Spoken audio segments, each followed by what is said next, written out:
कुशलगढ़ में मुस्लिम समाज ने धूमधाम से मनाया ईद मिलादुन्नबी का पर्व।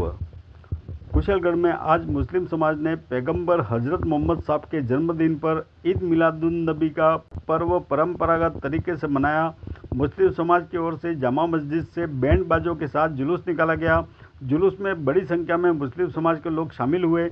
जुलूस नगर के प्रमुख मार्गों से होता हुआ निकाला गया। जुलूस में कुशलगढ़, पाटी, रामगढ़, नाथपुरा के मुस्लिम समाज के परिवारजन लोग शरीक थे। ईद मिलादुन्नबी को लेकर के मुस्लिम समाज में सुबह से ही उत्साह का माहौल रहा। मुस्लिम बाहुल्य इलाकों में आकर्षक सजावट की गई। जामा मस्जिद परिसर में भी विद्युत रोशनी और आकर्षक सजावट की गई थी। जुलूस में मस्जिद के इमाम मौलाना राज कादरी साहब, सदर जलालुद्दीन शेख, नायब सदर advocate Nazir Khan, secretary Ajit Ahmed, cashier Mubin Mirza, देहात सदर पीर मोहम्मद, इमाम नाथपुरा अब्दुल कयूम, साबिर हुसैन, मिर्जा अहमद, राजा पठान, मुश्ताक भाई, इकबाल खान, शाहिद भाई आदि लोग प्रमुख रूप से उपस्थित थे।